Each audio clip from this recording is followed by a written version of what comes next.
नाज़रीन, Donald Trump ने चढ़ाई कर दी बरतानिया के ऊपर। हैरत अंगेज लग रहा ना आपको? इनके बड़े जबरदस्त ताल्लुकात होते थे, बरतानिया सबसे मजबूत इत्तेहादी था। ट्रंप ने कहा the United Kingdom our once great ally may be the greatest of them all, यानी हमारा सबसे बेहतरीन और अजीम साथी था बरतानिया। उसने कहा जी फाइनली उसने बहुत संजीदगी से सोचने के बाद 2 एयरक्राफ्ट कैरियर जो है मिडिल ईस्ट में भेजे हैं। That's okay prime minister Starmer, ठीक है वजीर आजम Starmer, we don't need them any longer, हमें उनकी जरूरत नहीं है। ये डोनाल्ड ट्रंप ने जवाब दिया लंदन को, बरतानिया को। यानी बरतानिया ने यहां से हथियार भेजे और अब डोनाल्ड ट्रंप ने कहा हमें उसकी जरूरत नहीं है, लेकिन हम इसे याद रखेंगे।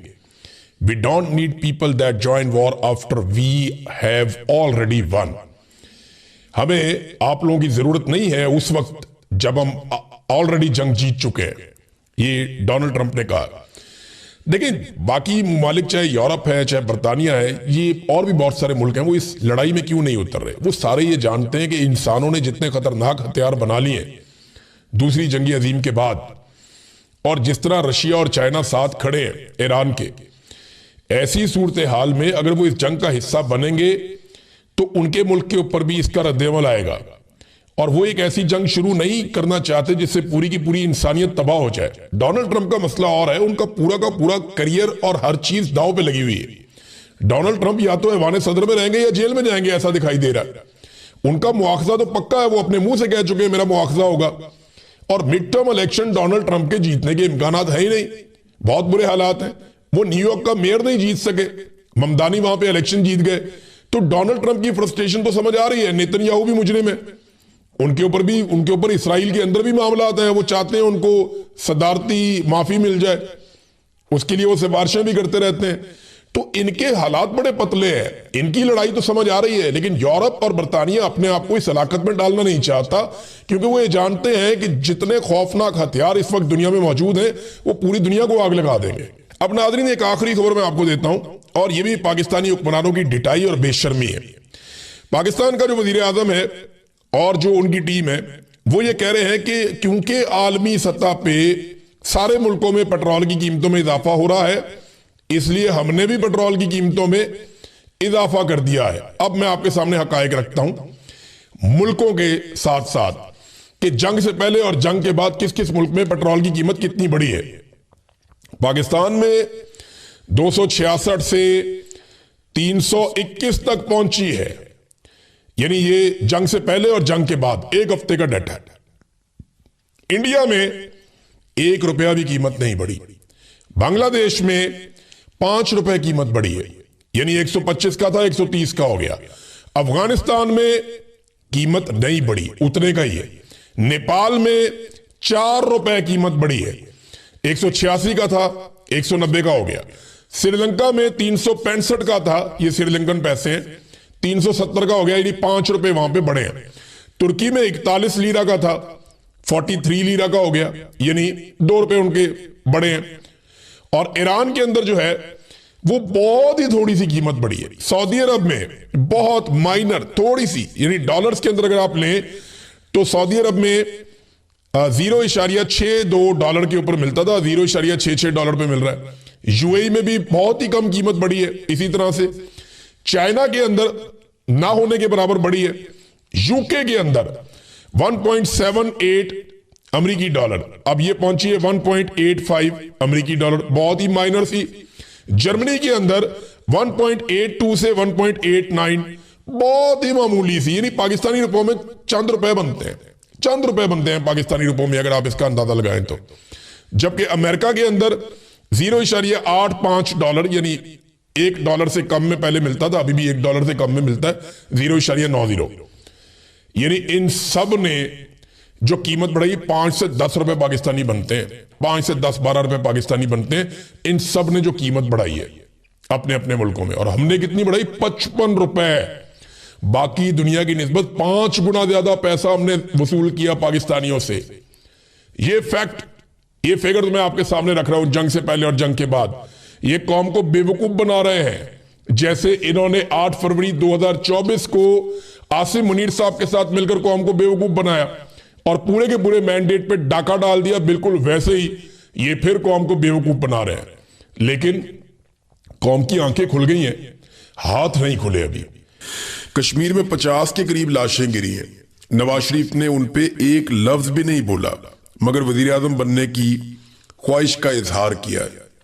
चले, हजारों ख्वाहिशें ऐसी कि हर ख्वाहिश पे दम निकले, बहुत निकले मेरे अरमान, फिर भी कम निकले। तो नादरीन, पिछले 15 साल में से 13 साल से जायद PMLN और पीपल्स पार्टी ने हुकूमत की है आजाद कश्मीर पे। यानी 2008 के बाद से अगर आप देख लें तो आजाद कश्मीर में पीपल्स पार्टी की हुकूमत है या PMLN की हुकूमत है। बीच में PTI को लगभग 1 साल के लिए हुकूमत मिली, उसके बाद उनकी वफाकी हुकूमत खत्म हो गई और वहां पे साजिशें शुरू हो गई। तो लगभग जो उन्होंने अपनी हुकूमत इंजॉय की, जो लगता है कि उनके पास वो हुकूमत का सही टाइम था, वो 1 साल था, 1.25 साल था, और 2 साल टोटल उनके पास मिलाकर आप कर लें। लेकिन पीपल्स पार्टी और PMLN ऐसे तकरीर करते हैं वहां पे जैसे वहां पे कभी उनकी हुकूमत आई नहीं। जिस तरह वो मसाइल गिनवाते हैं, जिस तरह वो बताते हैं कि ये भी नहीं बना, वो भी नहीं बना, ये भी नहीं किया, वो भी नहीं किया, वो भाई किसने करना था?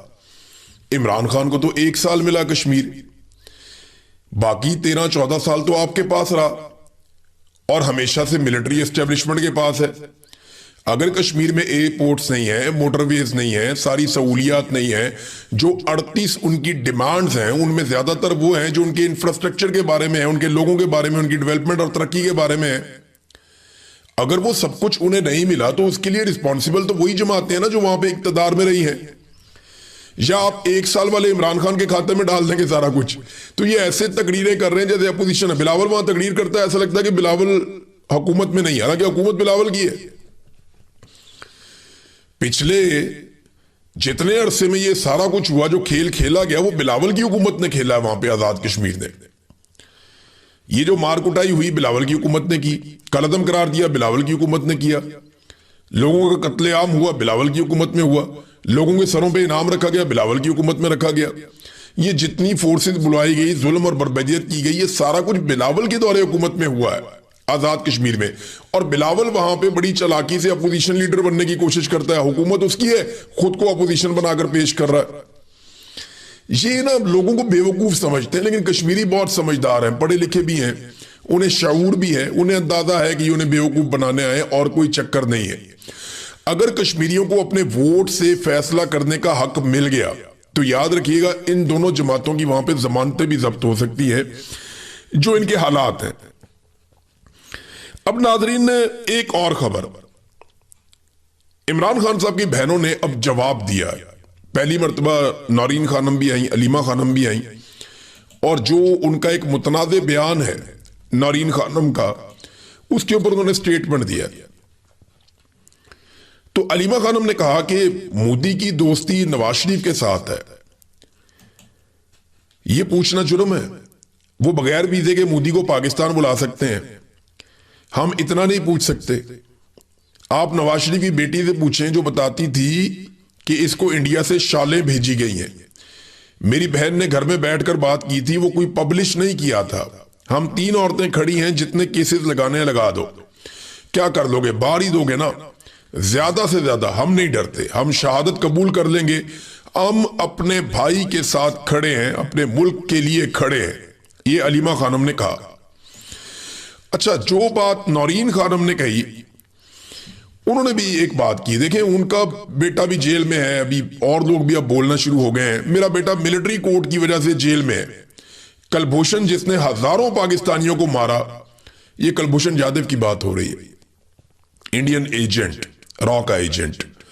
वो कहते नहीं, कुलभूषण यादव जिसने हजारों पाकिस्तानियों को मारा, उसको अपील का हक दिया गया, लेकिन मेरे बेटे हसन न्याजी को अपील का हक नहीं दिया गया। अब ये बहुत बड़ी ज्यादती है, ये तो जुल्म है कि हसन न्याजी को अपील का हक नहीं दे रहे और कुलभूषण यादव को अपील का हक दिया जा रहा है। नाज़रीन, एक और चीज मैं आपके सामने रखता हूं। एहसन इकबाल ने यह दावा कर दिया कि क्योंकि ये खबर चली थी और इस खबर में एक बताया गया था कि जो ऑरेंज ट्रेन है, जो ऑरेंज लाइन है, ये एक्चुअली जो स्टेटमेंट दिया था ये शब्बर जैदी साहब ने दिया था। उन्होंने कहा जी ये सी पैक के जो पैसे थे उनमें से आपने ऑरेंज ट्रेन बनाई चाइना से पैसे लेके, तो ये आपने गलत किया। तो एहसन इकबाल साहब ने कहा जी आपकी इतला के लिए अर्ज है, लाहौर में ऑरेंज ट्रेन वफाकी हुकूमत के पैसों से नहीं बनी, बल्कि वो 100% पंजाब हुकूमत ने अपने पैसों से और बजट से बनाई थी। एहसन इकबाल का झूठ पकड़ा गया और ये हकायक मैं आपके सामने रख देता हूं। ये वो डॉक्यूमेंट हैं जो ऑरेंज ट्रेन से रिलेटेड हैं और ये वो तमाम खबरें हैं जो सरकार ने खुद छपवाई हैं। ये खबरें ये बताती हैं कि ऑरेंज ट्रेन का जो प्रोजेक्ट है वो सी पैक के जुमरे में जो चाइना ने पैसा दिया था ये उन पैसों से बनी है। ये जो मंसूबा था ये लगभग 1.65 बिलियन डॉलर्स का था, यानी 1.5 अरब डॉलर से ज्यादा का मंसूबा था। टोटल इसकी जो कॉस्ट थी, इसका जो 48% पैसा है वो पाकिस्तान की वफाकी हुकूमत ने कंट्रीब्यूट किया है। और इसके अलावा जो चाइना का एक बैंक है एक्सिम बैंक, उसने सॉफ्ट लोन दिया है 52%। तो चाइना का पैसा भी आ गया और वफाक का पैसा भी आ गया और एहसन इकबाल साहब का झूठ भी पकड़ा गया। ये ऐसे टिलेबों के साथ झूठ बोलते हैं, इन्हें लगता है कि किसी को समझ ही नहीं आएगी। ये रिकॉर्ड सारा हम आपके सामने रख देते हैं, आप देख लीजिए। ये रिकॉर्ड ये बता रहा है कि लगभग आधा पैसा ये चाइना से लेकर आए थे और ये कर्जा है पाकिस्तान के ऊपर, और सी पैक की मद में ये पैसे पाकिस्तान में आ रहे थे। और दूसरा आधा पैसा जो है वो वफाक ने और पंजाब ने डाला था। अब मुझे बताएं कि वफाक का पैसा भी आ गया, जो एहसन इकबाल ने झूठ बोला, उन्होंने कहा जी 100% पैसा पंजाब ने लगाया। नहीं, सी पैक का भी है, वफाक का भी है, और बाकायदा इसके रिकॉर्ड का ये हिस्सा है। और ये एक ऐसा मंसूबा है जिसकी कीमत पाकिस्तानी अब भी चुका रहे हैं, यानी ये खसारे में चलने वाला मंसूबा है, आप इसकी कीमत चुकाते रहेंगे।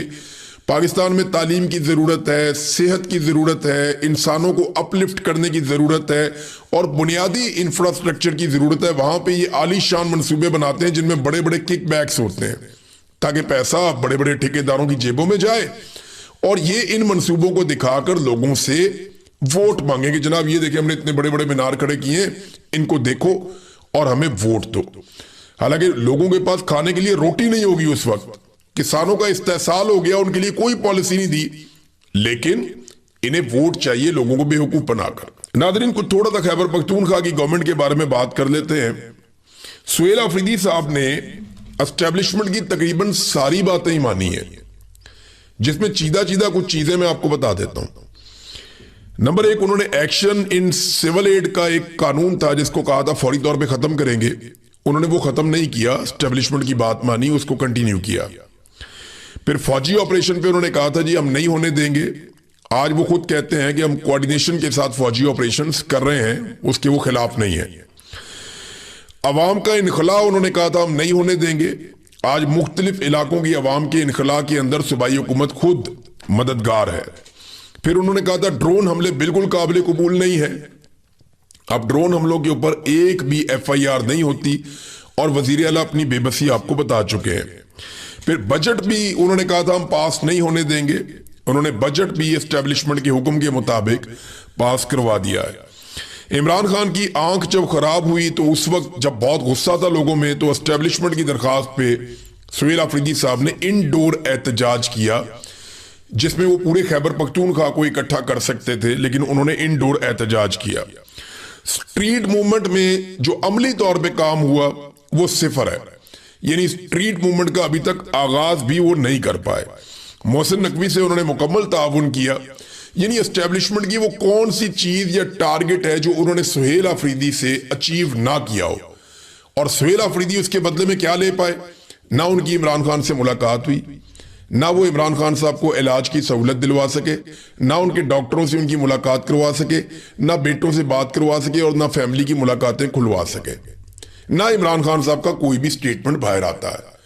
तो ये है जनाब कुल कारकर्दगी सुहेल अफरीदी साहब की अब तक की। हो सकता है फ्यूचर में वो अच्छा परफॉर्म करें, तो तब तक के लिए वेट करते हैं और देखते हैं। नादरीन, एस्टेब्लिशमेंट जो है वो यहां जितनी मर्जी कामयाब हो जाए, जो मर्जी कर ले, जब तक पाकिस्तान में मईशत बेहतर नहीं होगी इनके पांव उखड़े रहेंगे, ये कभी भी अपने पांव पे खड़े नहीं हो पाएंगे। और मईशत बेहतर होगी जब सरमायाकारी आएगी। पाकिस्तान में सरमायाकारी के हवाले से इन्होंने जितने भी दावे किए आज तक सारे झूठे साबित हुए। मिसाल के तौर पे पहले कहा गया सऊदी अरब से बहुत बड़ी सरमायाकारी आ रही है और दावतें भी दी सऊदी अरब वालों की, अलबैक आ रहा है, ये आ रहा है, वो आ रहा है, 7 स्टार की चेन आ रही है, कुछ भी नहीं आया। फिर कहा गया अरब ममालिक से अरबों डॉलर्स आने वाले हैं, लगभग 50 अरब डॉलर की कहानी सुनाई गई, वो पैसा भी नहीं आया। फिर कहा गया कि SIFC एक गेम चेंजर है, उसके ऊपर बहुत सारे जर्नैल बिठाए गए, लेकिन वो गेम चेंजर अभी तक साबित नहीं हो पाया। फिर कहा गया कि हम मादनियात बेचकर दुनिया के अमीर तरीन ममालिक में शामिल होने वाले हैं, और फिर हमने देखा कि ब्रीफ केस उठा के आर्मी चीफ डोनाल्ड ट्रंप के सामने खड़े थे, वो पैसा भी नहीं आया, वो सरमायाकारी भी नहीं आई। फिर हमें यह बताया गया कि पाकिस्तान में एक बार फिर हमारी सरजमीन से तेल और गैस के बहुत बड़े जखायर मिल गए हैं, फिर यह खबर भी गायब हो गई। फिर उड़ान पाकिस्तान तरक्की का एक नया रास्ता बनेगा और यहां से पाकिस्तान ऊंची उड़ान की तरफ जाएगा, वो भी नहीं हुआ। फिर 100 अरब डॉलर्स आने वाले हैं, बहुत जल्दी आने वाले हैं, ताजरों के सामने यह दावा किया गया, आर्मी चीफ ने खुद दावा किया, वो भी नहीं आया। ओवरसीज पाकिस्तानियों को पाकिस्तान में बुलाया गया, सरकारी खर्चे और प्रोटोकॉल के बंदे लाकर बिठा दिए थे, जालसाजी से इलेक्शन चोरी करके नकम्मे और नालायक लोगों को लाकर मुसल्लत किया गया। लेकिन जो लोग इलेक्शन जीत कर आए थे, जिनका हक था हुकूमत बनाने का, वो अपोजिशन में आकर बैठ गए, लेकिन उन्होंने अपोजिशन का रोल भी प्ले नहीं किया। मिसाल के तौर पे पेट्रोलियम मसनूआत की कीमतें रोजाना बढ़ती हैं, आपको कहीं पे अपोजिशन नजर आती है? नहीं। बिजली की कीमत अक्सर बढ़ती रहती है और बढ़ते बढ़ते ये हो गया कि 4 गुना कीमत हो गई बिजली की और बिजली नापैद भी हो गई। कोई है पूछने वाला? कोई पूछने वाला नहीं है। गैस की कीमतों को पर लग गए, किसानों को तबाह बर्बाद कर दिया, गंदम का बहरान पैदा कर दिया, मजदूर तबाह हो गए, बजट के अंदर जो तबाही फेरी गई उसके ऊपर किसी किस्म की कोई बात नहीं हुई। पाकिस्तान की मईशत के ऊपर अपोजिशन बात करने को तैयार नहीं है। कश्मीर में जो कुछ हुआ, अब बिलावल जरदारी की वहां पे हुकूमत है और PTI से ज्यादा बेहतर अपोजिशन वो करने की कोशिश कर रहा है, यानी अपनी हुकूमत में खुद ही अपोजिशन कर रहा है, वो ज्यादा अच्छा ड्रामा कर रहा है। और पाकिस्तान तहरीके इंसाफ सिर्फ सोशल मीडिया तक महदूद है। अमली तौर पे तहरीके इंसाफ ने आजाद कश्मीर के लोगों के लिए क्या किया, सिवाय इसके कि उन्होंने इलेक्शन का बाइकआउट कर दिया। फिर बलूचिस्तान में जो कुछ होता रहा उस पर पाकिस्तान तहरीके इंसाफ की आवाज नहीं उठती। अभी 7 लाशें मजीद मिल गई हैं। वो जो धरने से लोग उठे थे वो बता रहे हैं 5 लाशें तो यहां पे आ गई हैं, लेकिन कोई आवाज देने के लिए तैयार नहीं है। रजादार गैंग के मामला कहां गया? कोई बात ही नहीं करता उसके ऊपर, अपोजिशन उस पर बात ही नहीं कर रही। किसी एक जगह भी पाकिस्तान तहरीके इंसाफ ने अपोजिशन का रोल प्ले नहीं किया। यह बदकिस्मती है कि आपको अपोजिशन भी मैसर ना हो। फिर ये गिला करते हैं, शिकवा करते हैं कि जी लोग हमारे साथ नहीं निकलते। भाई आप लोगों के साथ निकलते हैं जो लोग आपके साथ निकलें। लोगों के जितने मसाइल होते हैं उन मसाइल में आप लोगों के साथ नहीं निकलते। तो जब आपके मसाइल है या आप आवाज देंगे तो फिर लोग आपके साथ क्यों निकले? लीडर वही है जो अवाम की बात करे और अवाम के साथ खड़ा हो, लेकिन जो लोग अवाम के साथ खड़े नहीं होंगे अवाम उनके साथ भी खड़ी नहीं होगी। ये तो एक फैक्ट है और पाकिस्तान तहरीके इंसाफ को इस बात को तस्लीम करना पड़ेगा। इनके पास तो सिर्फ इमरान खान की मकबूलियत है और इमरान खान की मकबूलियत के सहारे ये हमेशा तो सियासत नहीं कर सकते। इन्हें ग्राउंड में पब्लिक के पास जाना पड़ेगा, लेकिन एस्टेब्लिशमेंट के डर से ये अपोजिशन भी नहीं करते। अब तहरीके इंसाफ ये कह रही है, उन्होंने अनाउंसमेंट की है कि हम खुद से एहतजाज को लीड करेंगे। हमने फैसला किया है, हमें मुजामत करनी पड़ेगी और हमें इमरान खान साहब की रिहाई का बोझ कह लें या जिम्मेदारी कह लें, वो हमें खुद उठानी पड़ेगी। हम अचकजई से या अल्लामा राजा नासिर अब्बास से बात जरूर करेंगे, लेकिन हमें खुद एहतजाज करना पड़ेगा। ये पाकिस्तान तहरीके इंसाफ कह रही है। लेकिन एहतजाज किस नौइयत का? 5 अगस्त को ये एक जलसा करने जा रहे हैं एक स्टेडियम के अंदर, बस यानी स्टेडियम अगर भर भी लेते हैं, वहां पे अगर 50,000 आदमी इकट्ठा कर लेते हैं, स्टेडियम को भर लेते हैं, पेशावर में कोई मुश्किल नहीं होना चाहिए। इनके पास खैबर पख्तूनख्वा में हुकूमत है, तो उससे क्या होगा? एक जलसा करने से कुछ भी नहीं होगा। पहले भी इन्होंने बहुत जलसे किए। इमरान खान की रिहाई का पूरा एक रोड मैप इन्हें देना पड़ेगा। मौजूदा हुकूमत को मुसीबत डालनी पड़ेगी, जैसे आजाद कश्मीर में लोगों ने मुसीबत डाली हुई है। अब जब आजाद कश्मीर में ये सारे लोग अंगेज थे, वो अपना हक मांग रहे थे, उस वक्त आप भी अपने हक के लिए खड़े हो जाते। बलूचिस्तान में भी लोग हक मांग रहे थे। हर तरफ से हुकूमत को मुसीबत डालते तो हुकूमत को जमहूरियत जरूर याद आ जाती, इंसानी हुकूक जरूर याद आ जाते। लेकिन जब भी कभी ये हुकूमत मुसीबत में होती है तो पीटीआई फौरन थोड़ा पीछे हट जाती है कि जरा हुकूमत मुसीबत से निकल ले, उसके बाद फिर हम मामला को देखेंगे। यानी इससे ज्यादा इस हुकूमत की सहूलतकारी क्या हो सकती है जो बैरिस्टर गौर साहब ने की है कि डी चौक में जो कत्लेआम हुआ पाकिस्तान तहरीक इंसाफ के लोगों का, जो सबसे अहम इशू है, उस पर मुतीउल्लाह जान को भी उठा लिया गया था उस मामले में, हालांकि वो रिपोर्टिंग कर रहा था। सहाफियों के ऊपर दबाव डाला गया जो रिपोर्टिंग कर रहे थे, तो उस मामले में वो गवाही देने के लिए ही नहीं गया। बैरिस्टर गौर साहब गवाही देने के लिए गए ही नहीं, गवाह के तौर पे नाम डाला हुआ था। और कई लोग और भी हैं, सुहेल अफरीदी भी है, शफीउल्लाह जान भी है, इसके अलावा अली अमीन गंडापुर का नाम होना चाहिए था, वो नाम ही नहीं है। उमर यूब साहब का नाम जो है वो गवाहों में लिखवाया ही नहीं गया। बहरहाल तहरीक इंसाफ कह रही है जी अब हम खुद एहतजाज करेंगे, स्टेडियम के अंदर एहतजाज करेंगे पेशावर में। सवाल मेरा यह है कि इमरान खान स्टेडियम से निकला था और निकलकर पूरे पाकिस्तान में वो छा गया, बल्कि दुनिया में उसने अपना एक मुकाम बनाया। 92 में उसने स्टेडियम को छोड़ दिया था। आज जनाबे अली 2026 में उसकी पार्टी वापस स्टेडियम में जा रही है और स्टेडियम में जाके जलसा करने वाले हैं। इमरान खान खुद जब बाहर थे तो इस एज के अंदर और बदतरीन मुखालफत के बावजूद, जब उनके पास ज्यादा सपोर्ट भी नहीं थी, एस्टेब्लिशमेंट उनके खिलाफ थी, उन्होंने 50 जलसों से ज्यादा जलसे कर दिए थे। आनन फानन वो जलसे करते थे, हर तरफ जाते थे। लेकिन पाकिस्तान तहरीक इंसाफ की नौजवान की आदत भी एक एक महीने में एक एक जलसा नहीं कर पाती। अब वो 5 अगस्त को एक जलसा करने जा रहे हैं मेरे ख्याल में, वहां पे तहरीक इंसाफ का आम वर्कर सुहेल अफरीदी को आईना दिखाएगा और उनके साथियों को आईना दिखाएगा कि इमरान खान को बाहर निकालने के लिए अपना अमली किरदार अदा करो। ये हुकूमत आनी जानी चीज है, ये सारा इक्तदार ये मिलता रहता है, ये तो आप एस्टेब्लिशमेंट से छीन लेंगे तो हमेशा ही आपके पास रहेगा। तो ये डर डर के आप एस्टेब्लिशमेंट का मुकाबला नहीं कर पाएंगे। नाजरीन, हुकूमत की जरा तरजीहात चेक करें। ये खबर मैं आपको देता हूं। अवाम के ऊपर महंगाई का बोझ डाला हुआ है, लोड शेडिंग कर रहे हैं, अवाम को कह रहे हैं जी आप ना बचत करें, और कौमी बचत की हमने स्कीम मुतारफ करवाई हुई है और ऑस्टेरिटी ड्राइव चल रही है, हमने पैसा बचाना है। और दूसरी तरफ ब्यूरोक्रेसी के लिए 1.8 अरब रुपए के नए अलाउंसेस की मंजूरी दे दी गई बजट में। 180 करोड़ रुपया ब्यूरोक्रेट्स को दिया जा रहा है, इजाफी अलाउंसेस दिए जा रहे हैं। ये वफाकी काबीना ने आला ब्यूरोक्रेसी के लिए एक और खसूसी अलाउंस की मंजूरी दी, जो कि 4 सालों में दूसरा बड़ा अलाउंस है जो ब्यूरोक्रेसी को दिया जा रहा है। और कफायत शारी के दावे किए जाते हैं।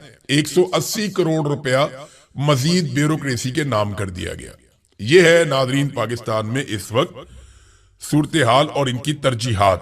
आजाद कश्मीर में नाजरीन आज मुझे ऐसा लगता है कि कुछ बड़े फैसले हो जाएंगे। ज्वाइंट अवामी एक्शन कमेटी को जो टाइम कहा गया था कि आपने इस वक्त तक रुकना और कोई लॉन्ग मार्च आपने नहीं करना और मजीद कोई एहतजाजी अनाउंसमेंट नहीं करनी, वो टाइम अब गुजर चुका है। आज जो है वो 23 तारीख है, वो शोहदा का दिन मना रहे हैं और जो लोग शहीद हुए उन्हें खराज तहसीन पेश किया जाएगा। आज के दिन में उन्हें याद किया जाएगा। तो इस दिन बड़ी अनाउंसमेंट्स हो सकती है। अगर तो आज डेवलपमेंट ना हुई और मुआहदा हतमी तौर पे तय ना पा गया और चीजें अमली तौर पे एक्टिवेट ना हो गई, तो फिर ज्वाइंट अवामी एक्शन कमेटी को एक सख्त एक्शन लेना पड़ेगा। और क्योंकि इलेक्शन को 3 मराहिल में करके एस्टेब्लिशमेंट ने एक बहुत बड़ी चाल चली है, इसके मुकाबले में ज्वाइंट अवामी एक्शन कमेटी को इसी लेवल की कोई बड़ी चाल चलनी पड़ेगी। तो देखते हैं आज क्या अनाउंसमेंट होती है। आज का दिन बहुत इंपॉर्टेंट है, अगले 12 घंटों में आपको बड़ी खबर मिलेगी, मुझे ऐसा लगता है। और ये क्योंकि मैं बहुत लंबे अरसे से रिपोर्टिंग कर रहा हूं, पॉलिटिकल रिपोर्टिंग खास तौर पे, तो मेरे अंदाजे में अब वक्त बहुत कम है ज्वाइंट अवामी एक्शन कमेटी के पास। उनको अगर कुछ करना है तो डू एंड डाई की सिचुएशन है और वो उनको अभी करना है। इसके बाद जो है वो हालत वो हो जाएगी कि लड़ाई के बाद याद आने वाला मुक्का अपने मुंह पे मार लेना चाहिए। नाजरीन, अब जरा थोड़ी सी बैनुल अक़वामी खबरों की तरफ चलते हैं। पाकिस्तान ने वार्न किया था यमन को, सऊदी अरब ने भी वार्न किया था यमन को, और यमन ने सऊदी अरब को वार्निंग दी थी। लेकिन यमन ने किसी भी वार्निंग को वो खातिर में नहीं लाए, उन्होंने हमला कर दिया। सऊदी अरब के 2 ऑयल टैंकर्स, इनमें एक का नाम लैला है और जो दूसरा ऑयल टैंकर है उसका नाम है अंसीलिया। ये दोनों ऑयल टैंकर सऊदी अरब के अपने ऑयल टैंकर्स हैं। ये तेल से भरे हुए ये जा रहे थे बहरा अहमर में से, जिसको आप रेड सी कहते हैं। देखिए यहां पे ना जो समंदर है उसमें 2 ऐसे एरियाज हैं जो बड़े हसास हैं। एक आबनाए हुर्मुज है जो ईरान और ओमान के बीच में, और एक जो है वो यमन के बिल्कुल कॉर्नर से, जिसको बाबे मंदब कहते हैं। तो बाबल मंदब जो है ये आबनाए हुर्मुज से भी ज्यादा एक बारीक एरिया है। आपकी यूरोप को जितनी सप्लाई जाती है, चाहे वो चाइना से जा रही है, चाहे वो मिडिल ईस्ट से जा रही है, चाहे पाकिस्तान इंडिया से जा रही है, चाहे वो कई अफ्रीकी ममालिक से जा रही है, ये जितनी सप्लाई जाती है यूरोप को, वो ज्यादातर ये पानी का रूट इस्तेमाल करते हैं जिसको बहरा अहमर कहते हैं, या आप अंग्रेजी में उसको रेड सी कहते हैं। यहां से ऊपर मिस्र के अंदर एक स्वेज कैनाल है जिसको इस्तेमाल करते हुए बहरी जहाज मेडिटरेनियन सी के अंदर दाखिल हो जाते हैं बहरा मुर्दार में, और वहां से वो फिर सप्लाई करते हैं पूरे यूरोप को, बर्तानिया को, बाकी ममालिक को। तो अब मामला यह है कि जो रेड सी है जो बहुत इंपॉर्टेंट एरिया है, वहां पे बाबुल मंदब के करीब अटैक किया है 2 ऑयल टैंक